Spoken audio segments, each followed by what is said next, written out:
네. 오늘 오바댜의 말씀을 우리가 한 총회까지 그렇게 함께 은혜 나누고자 합니다. 오바댜 말씀 지금 이제 제가 그 소선지서는 아마 아모스나 좀 긴 장들 빼고는 다 한 것 같습니다. 이 소선지서를 말이죠. 오바댜는 제일 짧아서 사실 하지 않았던 건데 그리고 또 오바댜서는 굉장히 어려운 책입니다. 굉장히 어려운 책이고 그리고 실제로 그 설교자들이 좀 피하는 장이 바로 이 오바댜이고 또 어떤 학자들은 뭐라고 얘기하냐면 오바댜는 짧지만은 굉장히 깊이를 가늠하기 힘들다라고 얘기도 하기도 했습니다. 그리고 그 교부인 제롬은 뭐라고 말하냐면 오바댜서의 어려움은 책의 길이에 반비례한다 이 정도로 사실 오바댜가 굉장히 어려운 책인 것은 사실입니다. 그렇지만 그래도 성경이기 때문에 우리가 한 번쯤은 다뤄야 될 거라고 생각을 해서 우리가 이 이 부흥회를 빌어서 우리 함께 이 오바댜 말씀을 해볼까 하는데요. 1절에 보시면은 저자가 나오죠. 예, 저자가 나옵니다. 오바댜의 묵시다 이렇게 나와 있죠. 오바댜라는 이 뜻은 오바댜라는 뜻은 여러분도 잘 이렇게 히브리어에는 저게 고유명사인지 왜냐하면 대문자 소문자가 없기 때문에 저게 고유명사인지 아니면 뜻을 의미하는 것인지는 잘 알 수는 없으나 어쨌든 만약에 그 뜻의 의미는 뭐냐면은 오바댜라는 거 하는 것은 여호와의 종이다라는 뜻이고 여호와를 섬기는 자다라는 뜻이죠. 그럼 예를 들어서 저게 오바댜의 묵시라라는 것이 그냥 고유명사로 해석하지 이름으로 해석하지 아니하고 그냥 한다면은 여호와의 종의 묵시라 아니면 여호와를 섬기는 자의 묵시라 이런 뜻이라는 것이죠. 오바댜라는 뜻이. 그래서 어쨌든 저것을 고유명사로 보았기 때문에 오바댜 책 이름 자체가 오바댜였고 그 오바댜 선지자가 기록할 가능성이 가장 높은 것이다 이렇게 보면 되겠죠. 그리고 오바댜 이름은 이미 얘기를 했습니다. 여호와의 종이다. 그리고 여호와를 섬기는 자이다라고 얘기를 했고 오바댜의 정보는 거의 없습니다. 여러분 이쪽 한번 다시 보시죠. 오바댜의 정보가 없는 이유는 뭐냐면 오바댜에게 어쨌든 정보가 없는 것은 어떤 효과가 있냐면은 결국 오바댜에게 초점을 갖추는 것이 아니라 오바댜에게 임한 하나님의 말씀의 초점을 더욱더 강하게 하는 효과가 있죠. 왜냐하면 오바댜에 대한 정보가 없으니까 우리는 오바댜에 궁금한 것이 아니라 오바댜에게 임한 묵시가 궁금하게 되는 거죠. 그것을 더욱더 초점화시키는 그런 부분이 좀 있습니다. 여러분 우리가 쭉 이제 하시면 알겠지만은 예가부가 가지고 있는 목표 또 다른 사역자가 오시면은 어떤 목표를 가지고 또 어떤 방향을 가지고 하실지는 모르겠지만 어쨌든 교회가 해야 될 가장 큰 목표는 뭐냐면은 교회는 평생 교육원이 아닙니다. 교회는 말이죠. 교회는 뭐죠? 어떤 인문학 강좌 시간도 아니고 교회는 이런 걸 뭐라 그러죠? 통틀어서 캘리그라프라든지 예를 들어서 그렇지 문화센터가 아니에요. 문화센터가 아닙니다. 문화센터가 아니죠. 문화센터에서 리더하는 자가 질질 짜면 안 되죠. 그렇죠. 저 나이 때 되면 여성 호르몬이 많이 나와요. 그래서 제가 질질 짜고 그러는 거예요. 오히려 저기 아내 되는 집사님은 안 짤 걸요. 남성 호르몬이 나오거든요. 여성 호르몬이 나올 시기예요. 드라마 봐도 이제 눈물이 나오죠. 아닌데 난 나오던데.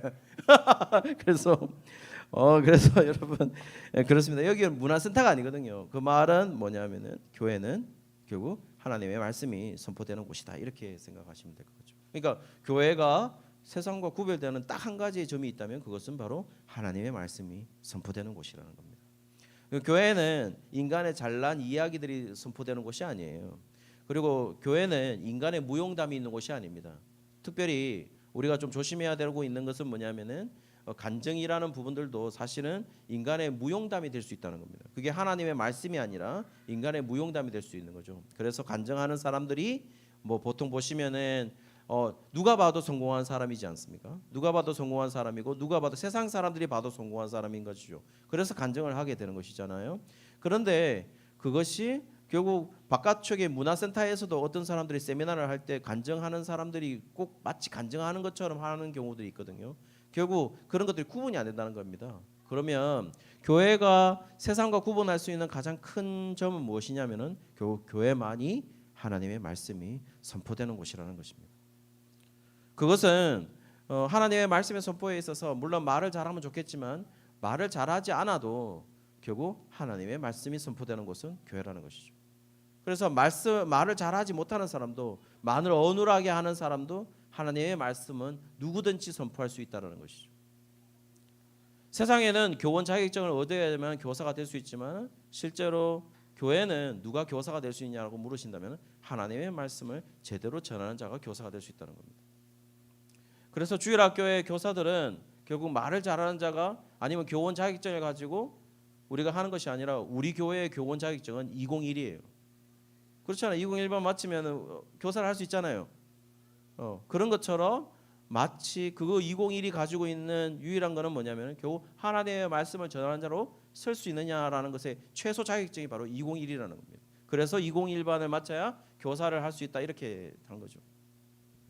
그런 것처럼 교회는 결국 하나님의 말씀을 전하는 것 그것만이 유일하게 구별되는 겁니다. 지금 본문의 1절 1절에서 말하고 있는 것은 오바댜의 정보를 알려주고 있는 것이 아니라 오바댜에게 뭐가 임했다고요? 하나님의 말씀이 임했다고요. 그리고 하나님의 말씀을 지금 이제 기록할 것이다 라는 것에 있어서 하나님을 초점시키고 있는 것이죠. 좀 더 얘기하면은 뭐 이야기 길어질 수 있겠지만은 좀 더 이야기하면 우리의 예배나 우리의 삶도 우리가 가지고 있는 주일 예배도 실제로 하나님을 집중화시키는 것이 아니고 하나님의 말씀을 집중화시키는 것이 아니고 인간이 드러나거나 인간의 잘남이 드러나거나 인간의 어떤 것들 인본주의적인 것들이 드러난다면 그거는 예배를 실패한 것입니다. 예배라고 말할 수 있는 예배라고 말하면 안 되죠. 예배라고 명명하면 안 됩니다. 오로지 교회는 하나님이 높여지는 것이고 하나님만이 드러나는 것이고 하나님의 말씀만이 드러나는 것이죠. 우리가 얘기를 할 때 이런 거예요. 뭐 성가대도 마찬가지겠죠. 성가대도 그들이 잘하고 못하고의 문제가 아니라 그 성가대 가사 속에 하나님의 말씀이 선포되고 있는가가 가장 중요하겠죠. 누가 잘하고 못하는 뭐 잘할 수도 있고 못할 수도 있겠지 않습니까? 빅사리가 날 수도 있지 않습니까? 이제 이런 말 이제 다음 주부터는 자주 쓸 수 있는 거죠. 다음 주부터는 왜냐면 이제 안 하거든 유튜브를. 이제 내 마음대로 그냥 막 아무 단어나 막 이제 막 할 수 있다. 오늘까지만 조금 정제를 하고 다음 주부터는 그냥 날 것 그대로 그냥 최근에 막 말하도록 하겠습니다. 오늘까지만 좀 하고 오늘까지만 다음 주까지인가요? 다음 주까지죠. 다음 주까지만 제가 정지하도록 그렇게 하겠습니다. 다음 주부터는 그냥 막 그래서 그런 거 지금 오바댜서는 그 어려움이 있는 이유가 뭐냐면 결국 하나님의 말씀을 선포하고 있는 겁니다. 또 여러분 실제로 한번 생각해 보십시오. 저를 한번 다 보실까요? 하나님의 말씀은 어려울 수밖에 없잖아요. 왜냐하면 하나님의 말씀은 뭐의 말씀이에요? 인간의 말이 아니에요. 이건 신의 언어잖아요. 신이 자신의 뜻을 인간의 언어에 심은 거예요.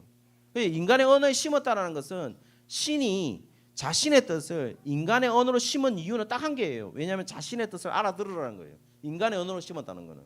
그런데 그 뜻을 그 무한자의 뜻을 인간의 언어라는 유한한 어떤 도구에 심었다라고 했기 때문에 사실은 그 신의 뜻을 다 담을 수는 없겠죠. 그러나 어쨌든 인간들이 자신의 뜻, 자신의 뜻을 알기를 원해서 인간의 언어를 심었으니까 얼마나 어렵겠어요. 그러니 여러분 성경을 자꾸 어렵다고 불평하면 안 돼요. 왜? 어려울 수밖에 없는 거예요. 그건 하나님의 뜻이잖아요.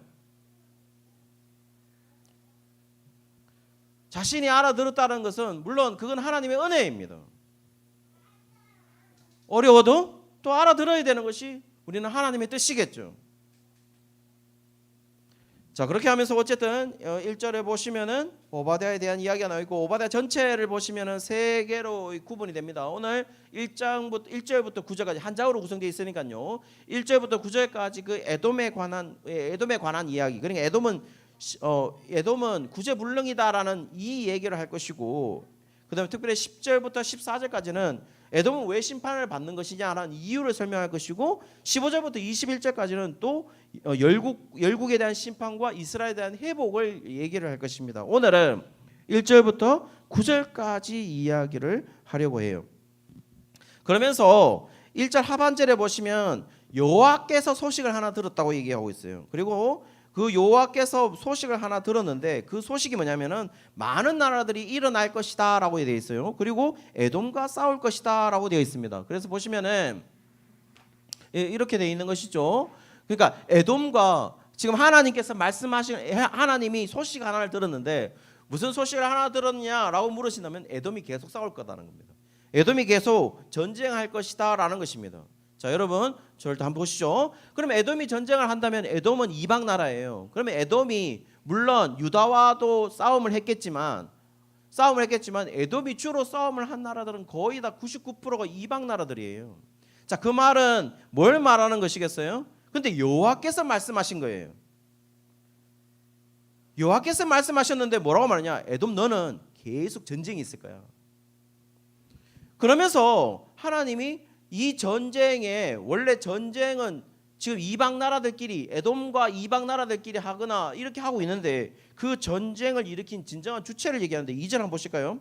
2절에 보시면 이렇게 되어 있습니다. 보라 내가 너를 나라들 가운데서 매우 작게 하였으므로 네가 크게 멸시를 받는다 이렇게 되어 있습니다. 자, 여기 보시면은 우리가 보시면은 내가 보라 내가 그러니까 나는 지금 하나님으로 되어 있고 너는 지금 에돔이 되어 있는 거죠. 자, 전쟁이 일어나기 때문에 너는 어떻게 되냐? 그 나라들 가운데 작게 될 것이고 너는 크게 멸시를 받는다 이렇게 되어 있습니다. 자, 그러면 지금 누가 했다는 거죠? 내가 했다는 겁니다. 이 내는 누구냐면 하나님이 했다는 겁니다. 결국 뭐냐? 이방 나라들끼리 싸우는 것도 마치 하나님이 선택된 나라들이 아님에도 불구하고 그 나라들의 전쟁도 과연 누가 지금 주장하고 계시냐라고 물으신다면 그거는 하나님이 지금 주장하고 계신다는 뜻이죠. 하나님은 정말 모든 것들을 다 간섭하시고 하나님이 주장하시고 다 계획하시고 있는 것이죠. 실제로 지금 전쟁이 일어나고 있는 우크라이나와 러시아의 전쟁도 누가 지금 이걸 관장하고 있을까요? 다 하나님이 관장하고 있는 거예요. 그 속에서 하나님이 하시고 계시는데 그 부분에 대해서 우리가 어떤 의미로 바라봐야 돼요? 여기 딱 깨놓고 얘기해서 러시아와 우크라이나 전쟁에 관해서 우리가 할 수 있는 게 뭔데요? 우크라이나는 뭔가 할 수 있다고 생각하십니까? 난 러시아가 한 방에 우크라이나를 끝낼 줄 알았습니다. 근데 러시아도 우크라이나를 끝내지 못해요. 미국도 어떻게 하지 못해요. 누구도 이 전쟁을 어떻게든 할 수 있는 누군가 강력한 힘을 가지고 할 수 있는 사람이 아무도 없습니다. 인간은 이 세상에는 존재하고 있지 않아요. 어떻게 끝날지도 모르겠어요. 근데 그 모든 것을 어떻게 누가 하신다고요? 다 하나님이 간섭하고 계신다는 겁니다. 그렇다면 우리는 뭘 해야 되죠? 전 딴 나라가 지금 적하고 있으니까 딴 나라 이야기로 받아들이냐? 아니죠. 저런 것을 통하여서 하나님이 간섭하시는 것을 저렇게 하나님이 우리도 간섭할 수 있다 하는 것을 알아야죠. 하나님은 그러신 분이다라는 걸, 하나님은 방관자가 아니라는 걸 알아야죠. 하나님의 의지였습니다. 그러면서 결국에는 이런 2절에 나왔는 이 내용이 결국 성취가 됩니다. 언제 성취가 되냐면 553년에 기원전 553년에 성취가 됩니다. 왜냐하면 에돔이 결국 멸망하게 되거든요. 기원전 553년에 BC죠. 553년에 에돔이 멸망을 하게 됩니다, 여러분.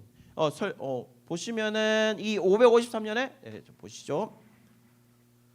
553년에 에돔이 멸망하게 됩니다. 그리고 한 4세기 430년 50년에 말라기가 마지막에 기록되면서 그 말라기서에 보시면은 에돔이 완전히 멸망한 것으로 나와 있습니다. 실제로 에돔이라는 나라는 20세기 그리고 23세기부터 20세기간에는 기원전 아주 오래된 연도에서는 아주 번성했던 것으로 이 지역이 말이죠.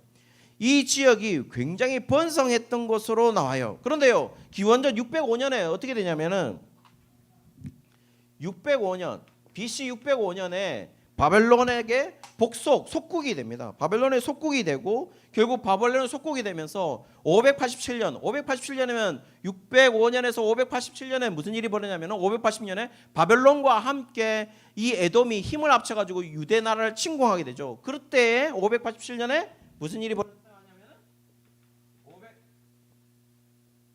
587년에 남유다가 멸망하게 됩니다. 이때 587년에 바벨론하고 605년에는 바벨론의 속국이 되고, 여러분 보시면 605년에는 바벨론의 속국이 되고 605년에 바벨론 속국이 되고 587년에는 바벨론과 함께 바벨론 플러스 에돔과 함께 남유다를 침공하게 되는데요. 남유다를 침공하면서 남유다가 멸망하게 됩니다. 그런데 문제는 결국 남유다가 멸망하게 되니까 에돔이 어디로 지도를 한번 다시 보여주실까요? 남유다를 유다가 여기 있죠. 유다를 멸망시키게 되고 유다를 멸망시키게 되면서 결국 에돔 땅하고 유다하고 다 복속이 되니까 에돔은 점점 밑으로 함께 여러 가지로 흩어지면서 이 에돔이라는 나라가 결국 많은 에돔인들이 이주하게 되고 그들의 수도는 헤브론 여기 있죠.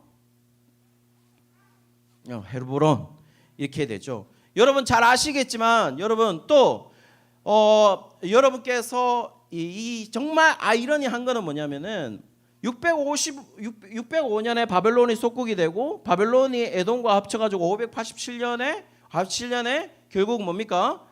하게 되지만 이 에돔이 또 누구한테 멸망하냐면은 바로 바벨론에게 멸망을 하게 돼요. 553년에. 그냥 553년에 바벨론에게 멸망을 하게 되니까 에돔 나라 자체가 거의 존속할 수 없는 그런 에돔이 되게 되는 거죠. 여러분 또 어떤 일도 벌어지냐? 바벨론은 또 누구한테 멸망하냐면 페르시아에게 멸망하거든요. 바사제국한테 멸망하게 되니까 이 에돔이라는 나라 자체의 존속이 거의 없어지게 됩니다.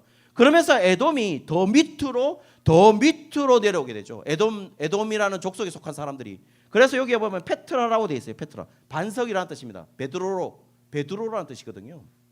이 페트라 여기에 지금 많은 사람이 이주하게 되는 거죠. 실제로 AD 1세기에는 에돔이라는 나라 자체가 없어져 있습니다. 그리고 에돔에 속한 사람들의 그 어떤 명맥만 생각하게 되는데 그 명맥이 누구냐면 바로 이둠의 사람들이죠. 그 이둠의 사람들 가운데 여러분이 제일 잘 알고 있는 사람이 누굴까요?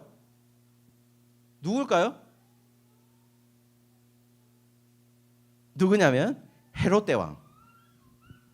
바로 헤롯 대왕이 이둠의 사람입니다. 그러니까 여러분 좀 더 얘기하면은 헤롯 대왕이 이둠의 사람이라는 것은 뭘 말하는 거예요? 에돔 이방인이라는 거죠.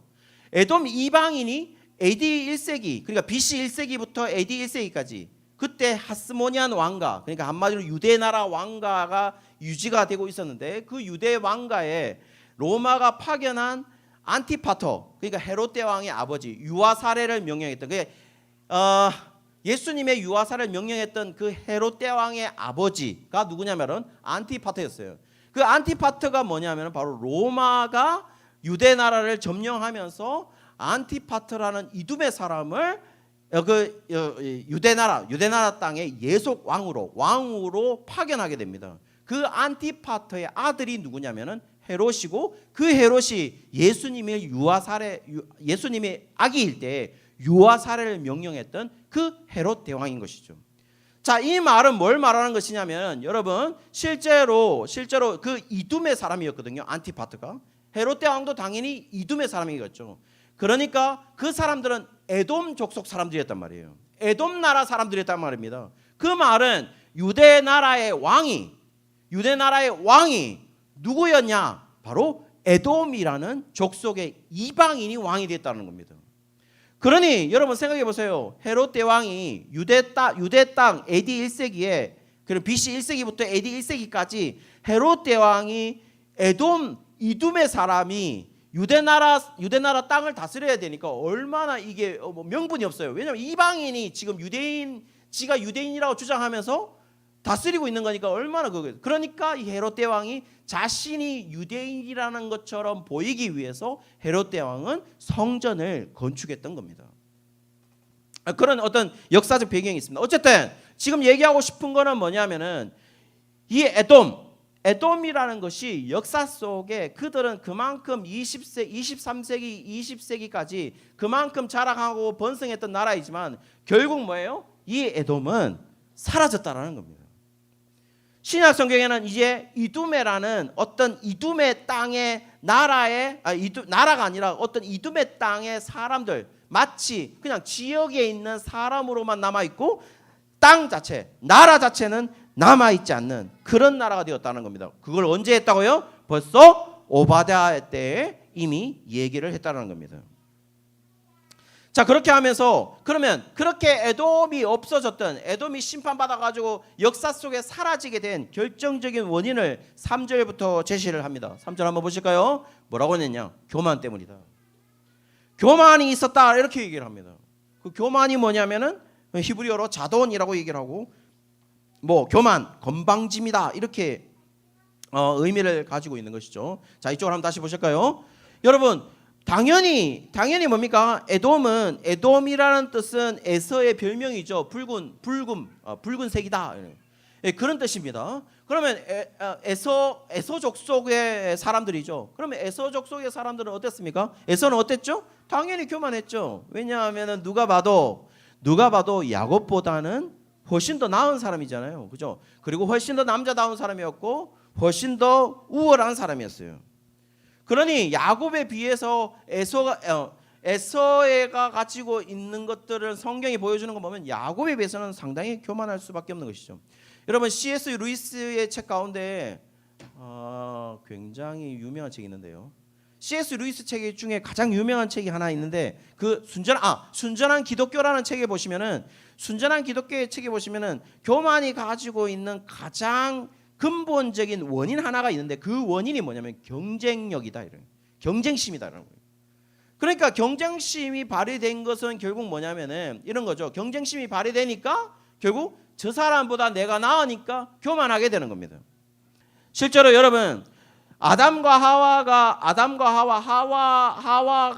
결국에는 그것을 따먹게 된 이유가 뭐죠? 선악을 알게 하는 나무의 열매를 따먹게 된 이유가 뭐죠? 그건 결국 경쟁에 의한 거죠. 사단이 뭘 노렸죠? 저걸 따먹게 되면 어떻게 된다고 노렸습니까? 눈이 밝아지고 또 너가 그렇죠. 하나님과 같이 된다 이렇게 되어 있는 거죠. 자, 여러분 조금 더 깊은 설명을 하면 이렇습니다.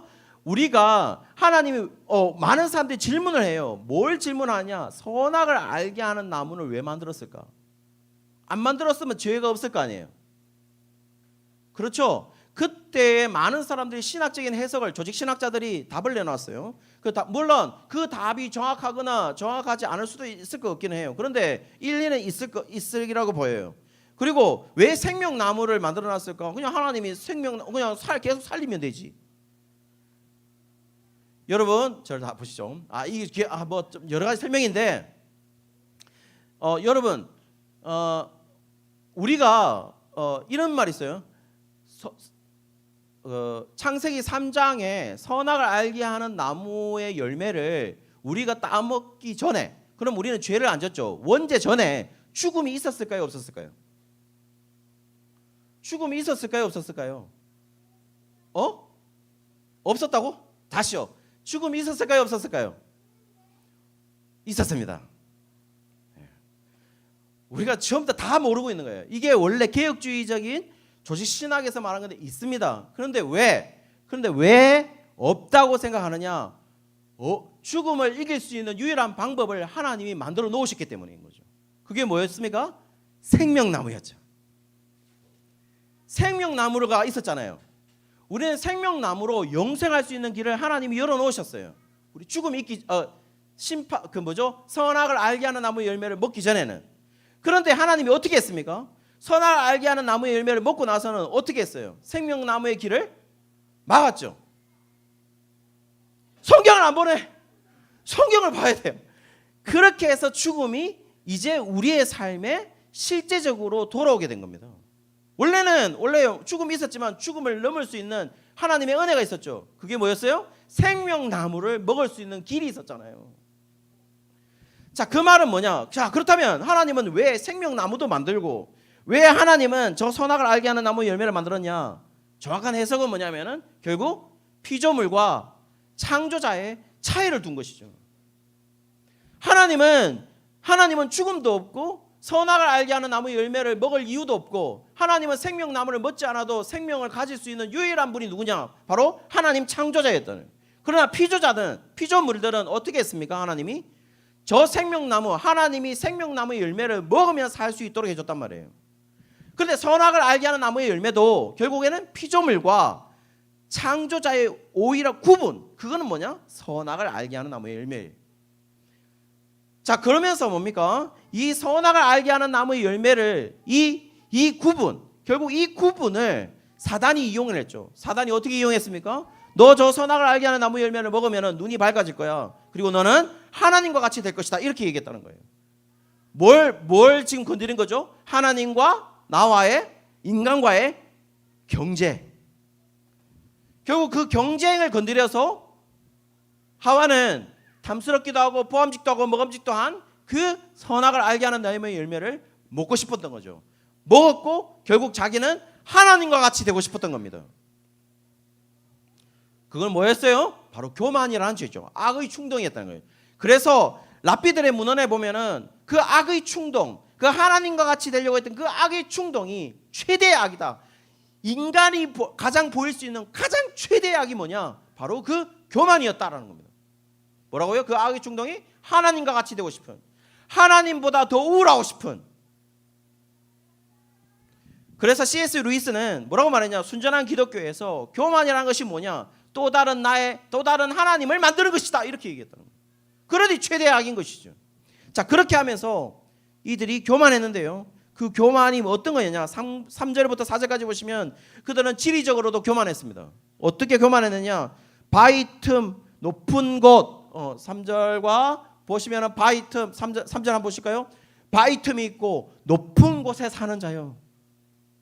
실제로 이 말은 뭘 말하는 거냐면은 그들은 천연 요새에 살았어요. 여러분 아까 지도 한번 보여주실까요? 지도 보시면은 여밑은 아카바만이라고 바다가 있습니다. 저 위는요 사해가 있죠. 사해가 있고 세레 시내가가 있어요. 그리고 온갖 바위들, 온갖 붉은색 띤 흙과 실제로 붉은색 흙을 보면요 사람들이 섬찟섬찟할 정도로 다른 나라 사람들이 오지 못하는 그런 효과가 있다는 거예요. 그리고 울퉁불퉁한 바위, 산으로 둘러싸여 있고요. 해발은 1700m에 되는 험준한 산악지대입니다. 그러니 실제로 그 당시에 어떤 지형이었냐면은 조그만 숫자의, 작은 숫자의 군사만으로도 큰 숫자를 대항할 수 있을 만한 그런 지형을 가지고 있었기 때문에 굉장히 그야말로 요새 중에 요새였다. 이렇게 얘기를 합니다. 그러니 뭡니까? 그들은 교만할 수밖에 없는 것이죠. 저 지형, 저 인간적인 지형, 우리 땅의 지형이 우리를 막아줄 거야. 뭐라고 얘기하고 있냐? 누가 능히 나를 땅에서 끌어내리겠느냐? 내가 거기에서 너를 끌어내리리라. 누가 끌어낼 건데? 내가 끌어내줄게. 누가요? 하나님께서. 4절에 말씀하고 계시죠. 교만을 꺾으시겠다는 겁니다. 5절과 6절에 보시죠. 5절과 6절에 보시면은 물질에 의해서도 굉장히 그들은 교만했는 걸 볼 수 있어요. 5절 보실까요? 도둑이 네게 이르렀으며 강도가 밤중에 네게 이르렀을지라도 만족할 만큼 훔치면 그치지 아니하겠느냐. 그러니까 강도가 자기가 부족한 점만 훔치는 정도로 만족해야 되는데 그들은 그렇게 하지 않았다는 거예요. 혹시 포도를 따는 자가 네게 이르렀을지라도 그것을 얼마 좀 남기지 아니하겠느냐. 네가 어찌 그리 망하였는고. 6절 한번 보실까요? 에서가 어찌 그리 수탈되었으며 그 감춘 부분이 어찌 그리 빼앗겼는고. 한마디로 말해서 그들은 자신이 만족할 만큼 훔친 게 아니라 더 이상을 훔쳤다라는 겁니다. 에돔의 그러니까 결국 6절이 말하고 있는 거는 에서가 에돔이죠. 에서의 별명이 에돔이니까요. 에서가 어찌 그리 수탈되었으며 수탈된다. 그리고 그 감춘 보물이 다 빼앗긴다는 말은 이제 너희들한테 심판이 임할 건데 그 심판은 너희가 생각하는 그 이상이 될 것이다 라는 것도 얘기를 하고 있습니다. 7절 한번 보실까요? 7절에 보시면 또 다른 교만이 나와요. 다른 교만이 뭐냐? 너와 약조한 모든 자들이, 한마디로 동맹국들이죠. 동맹국들이 다 너를 쫓아 변경에 이르게 하며 너와 화목되는 자들들, 아마 아까 동맹국들입니다. 너와 화목된 자들이 너를 속여 이기며 네 먹을 것을 먹는 자들이 네 아래에 함정을 파니 네 마음이 지각이 없다, 이렇게 돼 있어요. 한마디로 동맹국이 되었던 사람들도 다 너를 배반할 거다, 이렇게 얘기합니다. 실제로 에레미야 27장에 보시면은 기원전 592년경에 모압, 암몬, 두로, 시돈과 함께 예루살렘 사절단을 보냅니다. 그러면서 뭐라고 하냐? 바벨론이 지금 크고 있으니까 바벨론과 대적하자라고 되어 있어요. 그때 그게 592년이었어요. 그런데 무슨 일이 벌어지냐? 이 암몬이 실제로 그렇게 바벨론하고 대적하자고 했던 그 암몬이 실제로 587년에는 바벨론과 결탁을 해서 실제로 남유다를 침공하게 됩니다. 남유다를 멸망시키죠. 자, 그렇다면 그들은 바벨론과 대적하자 해놓고는 함께 뭉쳐서, 자, 모압, 암몬, 두로, 시돈 다 같이 합쳐서 바벨론과 대적하자라고 얘기해놓고는 왜 587년에 바벨론과 합쳐서 유다를 침공한 것일까요? 결국 암몬은 이 에돔은 이제 본 거죠. 뭐라고요? 아, 내가 바벨론을 선택해야 되겠구나. 결국 그들은 미래를 보장받을 수 있는 바벨론을 택한 것입니다. 그런데 아이러니하게 이들은 누구에게 멸망하느냐? 결국 550 몇 년도죠? 553년도에 바벨론에게 멸망을 받게 됩니다. 그리고 그 주된 원인이 뭐라고 말하냐? 마지막에 보시면 그들이 지각이 없기 때문이다, 이렇게 말을 합니다. 이 지각이라는 말 있잖아요. 여러분, 지각이라는 말 타분이라는 뜻이고 이해력이라는 뜻이고 지력이라는 뜻이고 지식의 대상이라는 것을 의미하고 선생이라는 것을 의미합니다. 영어로는 understanding이라고 되어 있어요. 한마디로 이해력이라고 되어 있습니다. 여러분, 이 타분이라는 말이 결국에는 욥기 12장 13절에 보시면, 욥기 12장 13절 한번 보실까요? 보시면 지혜와 권능이 하나님께 있고 계략과 명철도 그에게 속하였다. 그러니까 하나님께 속해 있다, 이렇게 말했죠. 거기에 말 보시면은 명철에 해당하는 히브리어 단어가 뭐냐면은 바로 타분입니다. 그러면 욥기 12장 13절에 보시면은 명철, 타분이라는 것이, 지금 지각이라는 것이 누구에게 속해 있냐면은 바로 하나님에게 속해 있다는 겁니다. 자, 그렇다면 자, 여러분, 오바댜서가 에돔이 결국 멸망했고 심판받았는데 그들은 왜 심판받았느냐? 결국 지각이었기 때문이다. 근데 그 지각은 누구에게 속한 거라고요? 하나님에게 속한 것이다 라고 분명히 말하고 있다면, 그들은 단순히 이해력이 없는 것이 아니라, 단순히 알아듣고 있지 못하는 것이 아니라 그들은 뭘 모르는 것이냐? 바로 하나님에 대한 이해가 없음을 얘기하고 있다라는 것이죠. 8절에 보실까요? 8절 한번 보실까요? 여호와의 말씀이니라 그날에 내가 에돔에서 지혜 있는 자들을 멸하며 에서의 산에서 지각 있는 자들을 멸하지 아니하겠냐. 위에 보시면 지혜라는 것은 학함이라는 뜻이고 지혜로운 현명이라는 뜻입니다. 뒤 밑에 그 다음에 지각이라는 뜻은 또 타분이라는 걸 쓰고 있어요. 자, 여러분, 이 말은 뭐냐? 결국 그들은 분명히 지혜 있어 보였습니다. 그들은 지각이 있어 보였어요. 여러분, 저를 보시죠. 천혜의 요새를 가지고 있습니다. 그들은 물질도 굉장히 많았어요. 그리고 그들은 동맹국도 잘 선택했어요. 한마디로 뭔가 잘하는 것 같았어요. 왜냐하면 그들은 지혜 있는 자처럼 마치 지혜 있는 자가 있어서 에돔을 인도하는 것처럼 보였어요. 그리고 잘 인도했어요. 그들은 잘 선택하고 있는 것처럼 보였습니다.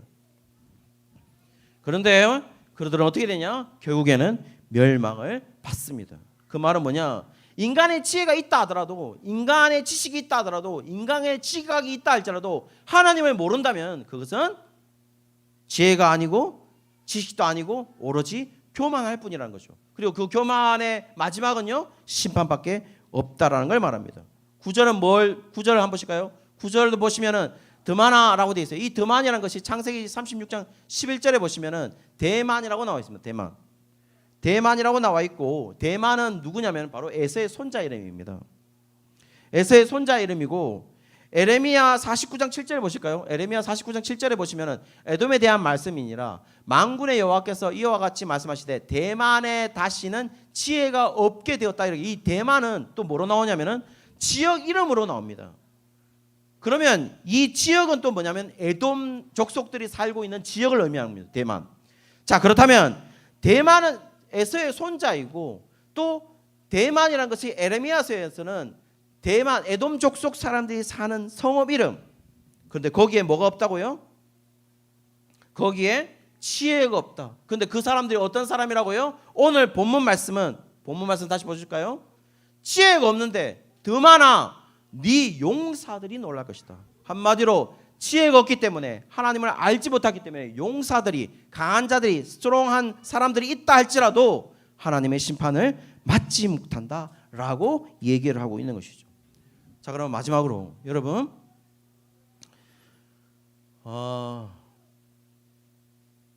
오바댜서에서 이 에돔은 결국 멸망을 했는데 그 멸망의 가장 큰 원인은 교만이다, 이렇게 말했어요. 그리고 그 교만 때문에 그들이 지혜가 아무리 있다 하더라도 막지 못했다는 거예요. 심판을, 멸망을.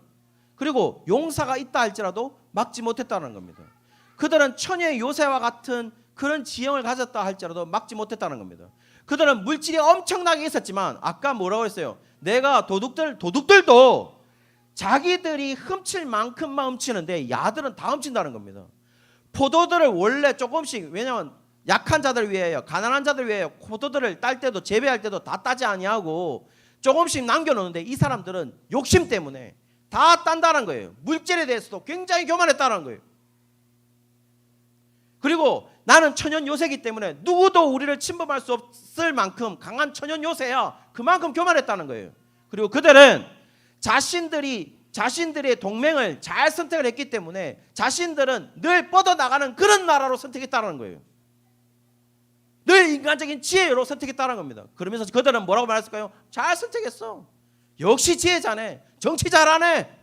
라인 잘 붙네. 라고 생각했다는 겁니다. 라인 잘 썼네.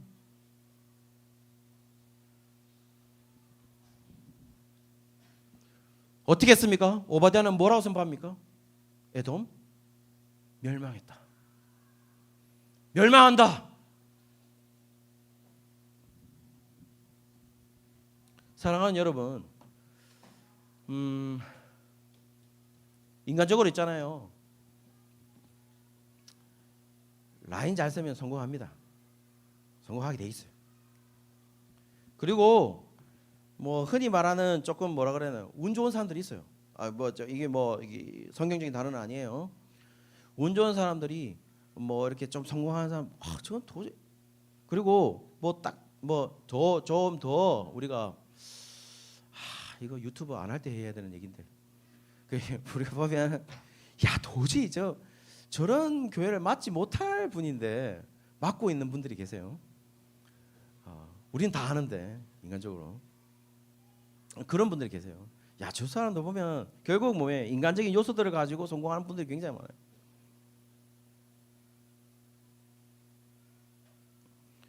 그리고 인간적인 다시 말씀드리지만 인간적인 요소인 것이죠. 인간적인 다 요소들로 말하는 것입니다. 여러분 우리가 다음 주에 우리가 우리가 또 총회를 해가지고 합니다. 우리가 인간적인 요소로 뽑아야 되겠습니까? 인간적인 요소로 뽑았으면 지금까지 회장들 아무도 회장 될 사람이 없어요. 전혀 예상하지 못한 사람이 누군가 갑자기 양정엽 추천합니다. 시영근 추천합니다. 와가지고 또 나와가지고 또 찔찔 쌓고 내가 난리도 아니었습니다. 진짜 지금 보면 보성 집사님도 마찬가지고 지금 역대 회장들 한번 쫙 읊어봐줄까요? 임채규 누구였어? 많았어요. 임채규부터 시작해서 제가 처음에 오니까 임채규 집사님이 회장하고 있더라고. 답 없대. 그 임채규 집사님 와가지고 임채규 집사님은 특징이 뭐예요? 다 된대. 다 안 되는데. 다 된대 무조건. 내가 보기엔 다 안 되는데 지금. 그랬어요. 그리고 또 이은홍 집사님도 회장했거든요. 이은홍 집사님 했죠. 이재호 집사님 회장했죠. 와 진짜 막 대조장도 계속 바뀌었고 계속 바뀌었어요. 대조장도 바뀌고 회장님도 우리 회칙에 회장님 연임 할 수 있습니다. 회칙에 연임 못 한다는 게 없어요. 그런데 야 그냥 좀 하지 연임. 매번 바뀝니다. 나는 연임하길 원했어요. 솔직하게 연임하면 되지. 이것들이 왜 뽑힐 애가 없는데 자꾸 바꾸노 하면서 나는 속으로 그때 계속 나와 상관없이 계속 바뀝니다. 그리고 또 생각한 건 내가 솔직하게 마음으로 다 털어놓으면 쟤는 회장감이 아닌데 계속 회장 하더라고. 영정혁, 시영건, 최보성. 인간적인 말로 내가 요것만 조금 질 낮은 얘기가 돌겠대요 진짜 막 사람을. 그런데 결국에는 하나님이 다 이 사람들을 세운 이유가 있고 또 이 사람들이 나와는 나의 인간적인 생각과는 전혀 반대로 하나님이 이끌어 가시는 예가를 경험하게 했다는 거예요. 내 생각은 아무 상관없어요. 내 생각이 뭐 중요한데 김태원 목사 생각이 뭐가 중요한데요. 아무 쓰잘데기 없는 겁니다. 제가 회장으로 생각해 놓으면 그 사람은 한 번도 뽑힌 적이 없어요. 제가 얘기했잖아요. 나는 분명히 솔직하게 난 연임하기를 원했다고. 아주 1년만 하고 또 잘할 만함. 왜? 다 10월 달부터 잘했거든. 다 9월 달까지 모아다가 10월 달부터 잘해. 그러면 또 바뀌는 거예요. 10월 셋째 주에 10월 달만 잘해. 봐. 그러면 연임하면 잘할 거 아니야 계속. 그런 마음이었는데 그거와는 상관없이 다 우리가 자 그렇다면 우리는 어떤 사람을 뽑느냐. 결국 김태훈 목사 라인도 아니고 누구의 라인도 아니고 내가 누구의 자녀라는 라인도 아니고 결국 어떤 사람이 뽑느냐. 하나님이 뽑을 사람. 그 사람이 지금 뽑히는 거 아니겠어요? 우리는 그 사람이 누군지를 몰라. 그렇지만 하나님이 이끌어 가시는 것을 보는 것, 그것이 바로 교만에 반대되는 행태가 아니겠냐는 거예요. 여러분 또 솔직히 다 말해서 임원들 한번 말씀해 보세요. 임원들 다 계략 짰잖아. 우리가 이때까지 매번 이 사람이 대학 안 되겠나 하면서 다 생각했어요. 생각대로 되는 거 한 번도 없었어요. 우리는 한 번도 없다고요. 우리는 전적으로 말할 수 있습니다. 우리가 뭔가를 생각하고 했다. 우리가 뭔가를 계획을 짜고 했다. 우리의 교만이 안 깃들어져 있다. 그걸 자신할 수 있는 사람이 아무도 없다고요. 자, 여러분의 가정을 이끌어 나감에 있어서 여러분의 교만이 한 번도 개입되지 않았습니까? 그럼 우리가 더 조금 직접적인 물어볼게요. 여러분의 가정을 이끌어가면서 여러분의 인간적인 생각에 한 번도 개입한 적이 없으십니까? 여러분의 자녀를 키움에 있어가지고 여러분의 인간적인 마음이 한 번도 개입된 적이 없으세요? 저는 그렇다면 여러분한테 또 묻고 싶습니다. 그런 인간적인 계획이 하나님의 마음과 딱 맞는다라고 자신할 수 있는 사람이 있어요 여기? 없잖아요. 없지 않습니까? 그러면 우리는 뭐라고 고백해야 될까요? 하나님, 우리는 교만했습니다. 우리는 교만한 것입니다.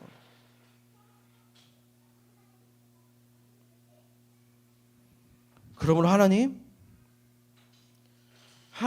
교만하지 않다. 이 교만을 꺾어주시고 교만했다면 용서해 주시고 하나님의 계획을 따라 하나님을 알아가는 사람들로 자라나게 하옵소서. 그것으로 우리가 지나가게 하옵소서. 이렇게 우리가 고백해야 되지 않겠냐는 거예요. 하나님은 성경상에 하나님을 모르고 어떤 행위도 교만하다고 선정했고 그 교만한 것을 하나님은 한 번도 놔두신 적이 없어요. 다 어떻게 됐습니까? 다 심판했습니다. 다 멸망시켰다고요. 사랑하는 여러분, 우리는 멸망에 가는 사람들이 아닙니다. 그 말은 우리는 교만한 사람이 될 수 없다라는 겁니다. 그 말은 교만한 사람이 교만한 것으로 사람들이 살아가는 것이 아니라 한마디로 우리가 가지고 있는 자연적인 조건, 인간적인 조건으로 살아가는 사람들이 아니라 우리는 하나님의 은혜로 생명을 유지하며 살아가는 사람들이라는 거죠. 한순간도 하나님의 은혜 없이는 숨을 쉴 수 없다라는 겁니다.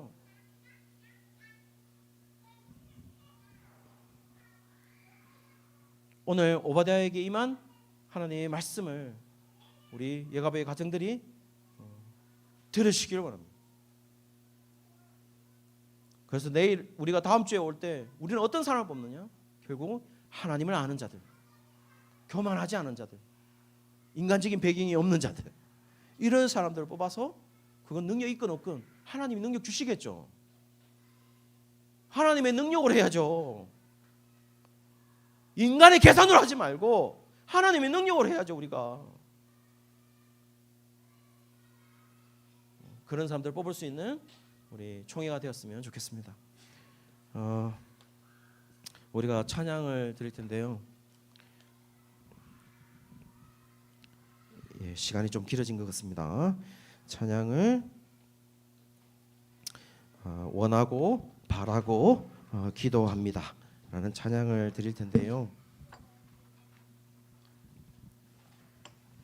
이 세상을 살아가는 동안에 나의 힘을 의지할 수 없으니 기도하고 낙심하지 말 것은 주께서 참 소망이 되심이라.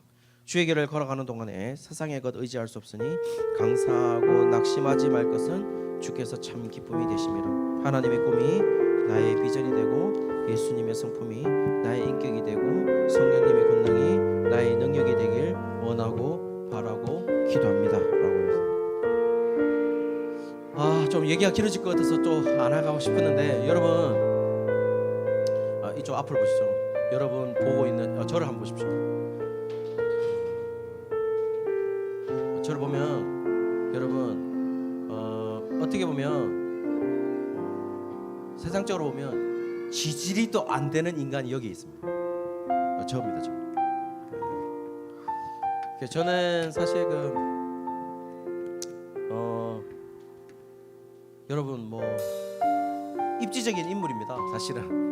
왜냐하면은 아무것도 없는 것에서 저렇게 가난할 수 없고 저렇게 가난한 인간이 어쨌든 외국에 유학을 가서 누구도 뭐 천재도 아닌데 박사학위도 따서, 그래서 교수도 8년 동안 하고 8년 동안 하면서 총장님한테 대들고 그렇게 하면서 아무 라인도 없고 백도 없으니까 정말 죽이려고 달라들면 아무 뭐 어쩔 수 없죠.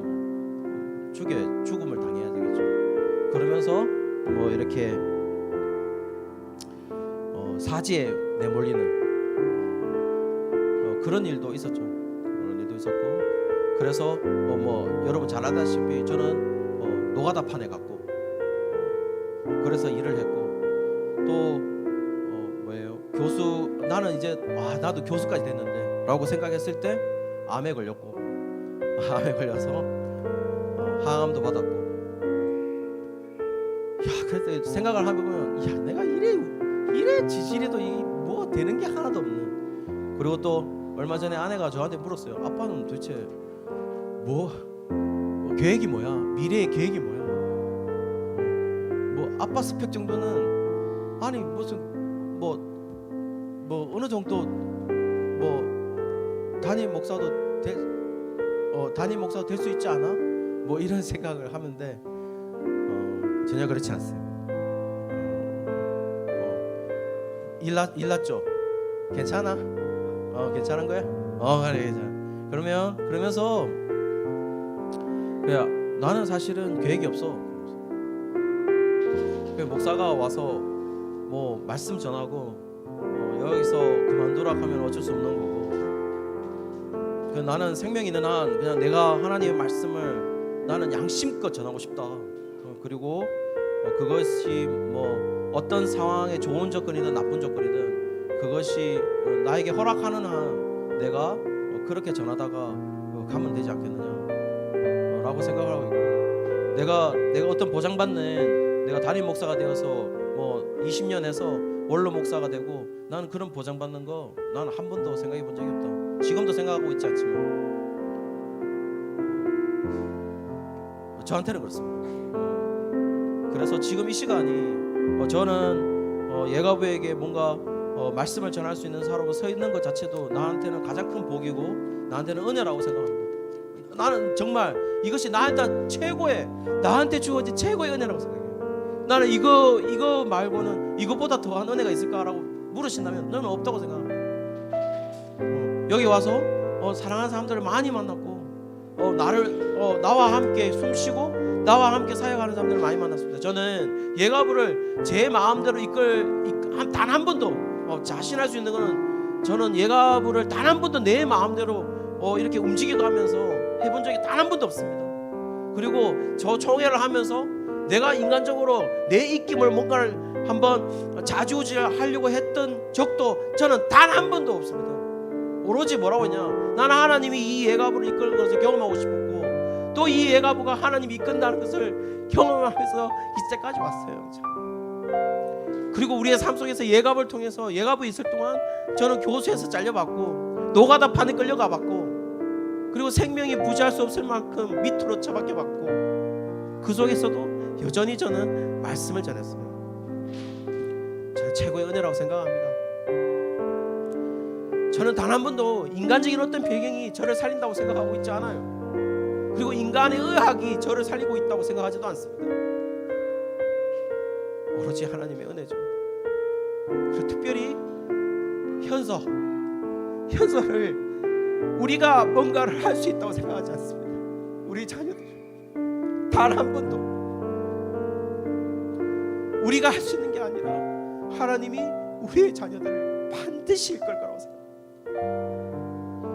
여러분들이 그것을 경험하고 여러분 우리가 뭔가를 할 수 있다고 생각했을 때 그것 자체가 교만입니다.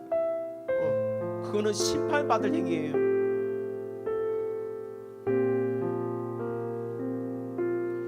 사랑하는 여러분, 우리가 원하고 바라는 것은 오로지 예수님의 마음이고 예수님의 계획입니다.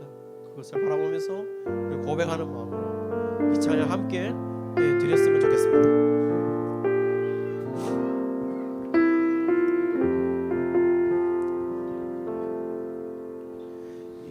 세상을 살아가는 동안에 나의 힘을 의지할 수 없으니 나의 힘을 의지할 수 없으니 낙심하지 말 것은 기도하고 낙심하지 말 것은 주께서 참 소망이 주의 길을 걸어가는 동안에 주의 길을 걸어가는 동안에 세상의 것 의지할 수 없으니 세상의 것 의지할 수 없으니 감사하고 낙심하지 말 것은 주께서 참 기쁨이 되시니 우리 고백하도록 하겠습니다. 하나님의 꿈이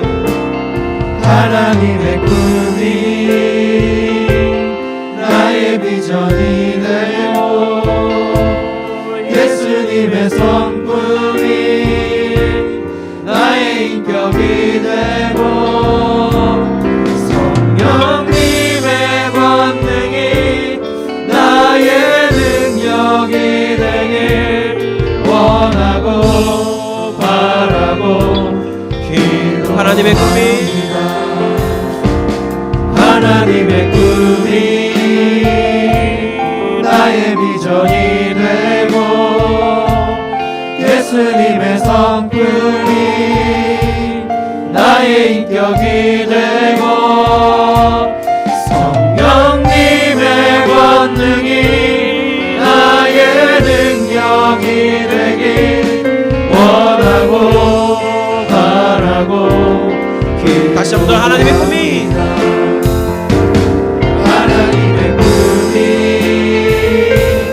나의 비전이 되고 예수님의 성품이 나의 인격이 되고 성령님의 권능이 나의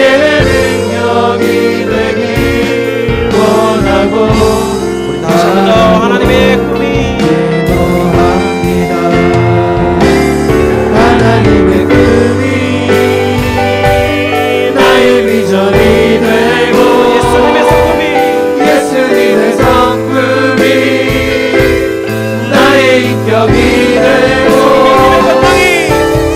성령님의 권능이 나의 능력이 되길 원하고 바라고 기도합니다. 한번 기도했으면 좋겠습니다. 하나님 아버지, 우리의 삶이 내 생각대로만 선택을 하고 또 내 계획으로만 하나님 흘러갔던 것 같습니다. 하나님 아버지 용서해 주시고, 하나님 이제 우리가 엎드릴 때에 하나님 우리에게 우리 가정이 하나님의 계획을 알려주시고 하나님의 꿈을 알려주시고 또 우리 특별히 우리 자녀들에게 하나님의 꿈을 알려주셔서 하나님 그 꿈을 쫓아서 생명을 다하여 살아가는 우리 애가 될 수 있도록 하나님 붙들어 주시옵소서. 우리와 같은 제목으로 함께 기도하겠습니다. 하나님 아버지, 하나님 아버지.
자신을 위해서 한번 기도했으면 좋겠습니다. 하나님 아버지, 우리 자신이 여러분 우리 엄마들 저를 한번 보시죠.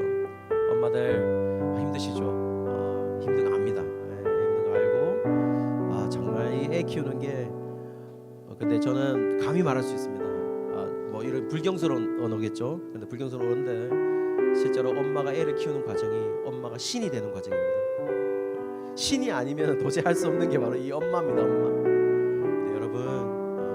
여러분 하고 있는 거예요. 근데 이거를 여러분의 힘으로 할 수 있는 게 아니에요.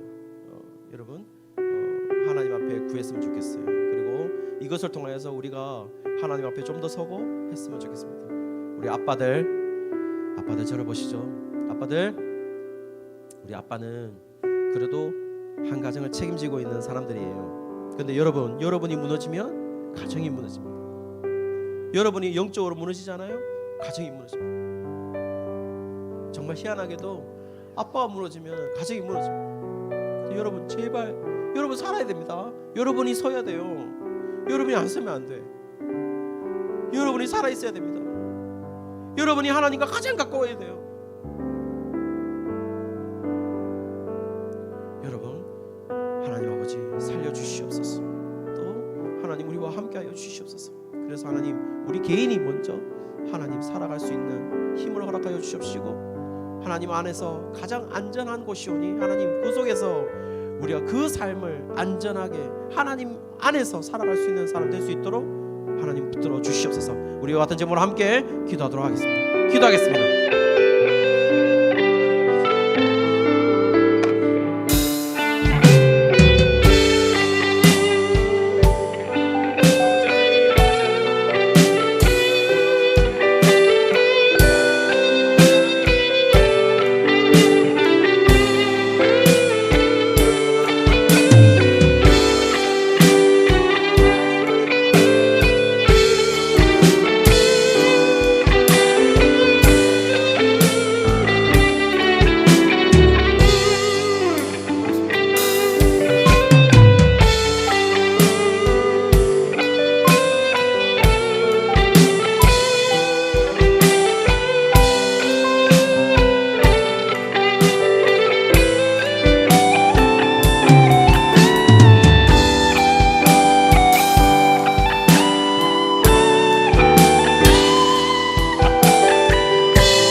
다 일어서 주셔서 다 일어서 주셔서 예, 다 앞쪽으로 나와주세요. 다 앞쪽으로 다 앞쪽으로 나와서 우리 크게 이렇게 원을 만들어 주시면 될 것 같아요. 다 앞으로 나와요. 앞으로 좀 앞쪽으로 나와요. 더 이쪽으로 더 예.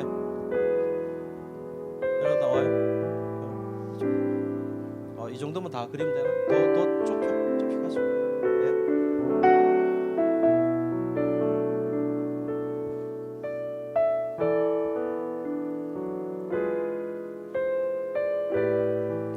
우리 다 같이 서 있죠?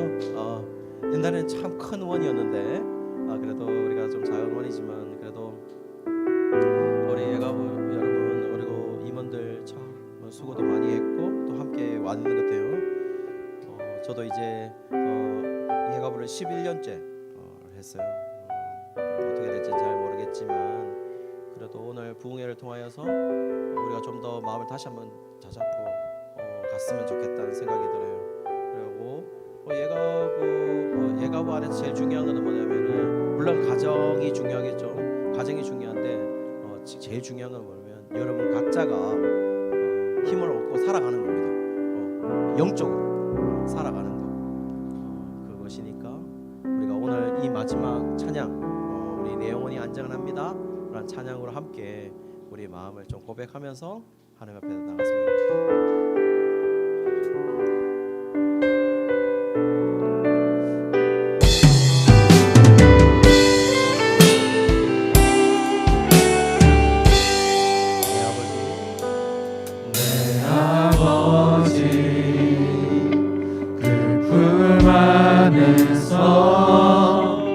내 영혼은 안전합니다.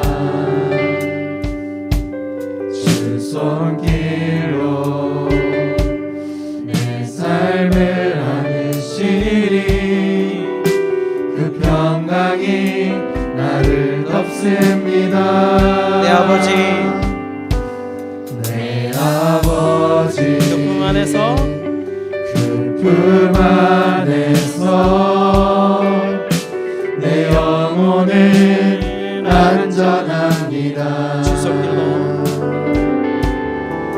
손길로 내 삶을 안으시니 그 평강이 나를 덮습니다. 나 비록 넘어지며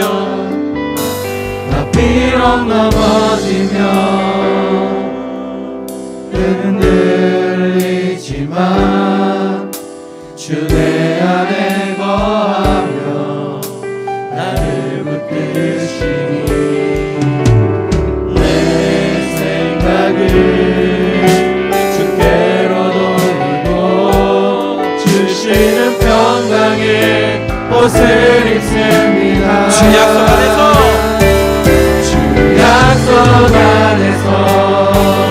내 영혼 평안해 내 뜻보다 크신 주님에게 가실래 두려움 다 내려놓고 주님만 의지해 주 안에서 내 영혼 안전한 주 약속 안에서